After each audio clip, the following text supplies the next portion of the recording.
Does your furry friend take over your bed every night? It's time to reclaim your space while giving them the comfort they deserve with the coldest, cozy dog bed. Don't wait.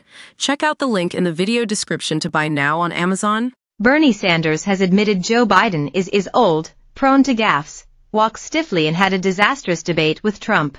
The Democrat senator laid out his views in an essay for the New York Times, in which he accepted that the president is not the ideal candidate. However, he warned his party's supporters that obsessing over Biden's blunders would only ensure that Donald Trump is elected. Sanders, 82, specifically took aim at a vocal set of elected Democrats, whom he labeled a firing squad, who have been calling for the president to drop out since the presidential debate. Enough.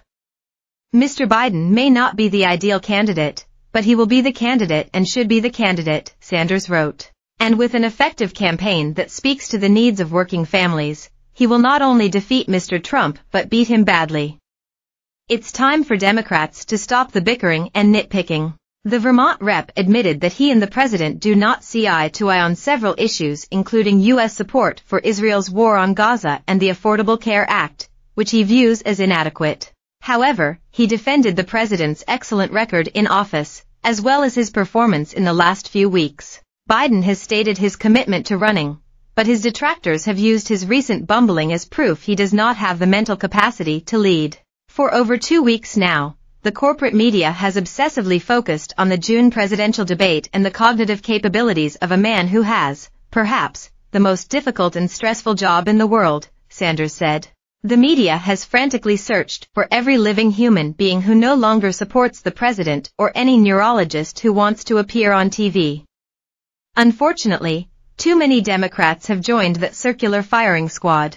He stated that despite his own misgivings about Biden, he is still a superior choice to Trump, whom he reduced down to his litany of felony charges. Unlike the Republicans, they do not have to explain away a candidate who now has 34 felony convictions and faces charges that could lead to dozens of additional convictions, who has been hit with a $5 million judgment after he was found liable in a sexual abuse case, who has been involved in more than 4,000 lawsuits, who has repeatedly gone bankrupt and who has told thousands of documented lies and falsehoods, Sanders wrote. He accused Trump of wanting to protect the billionaires at the expense of everyday Americans. If Mr. Biden and his supporters focus on these issues, and refuse to be divided and distracted, the president will rally working families to his side in the industrial Midwest swing states and elsewhere and win the November election, Sanders said.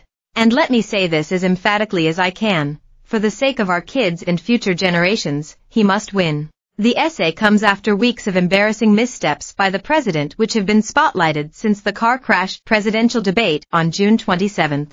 Just this week, Biden reignited concerns when he accidentally referred to Ukraine's President Zelensky as Putin.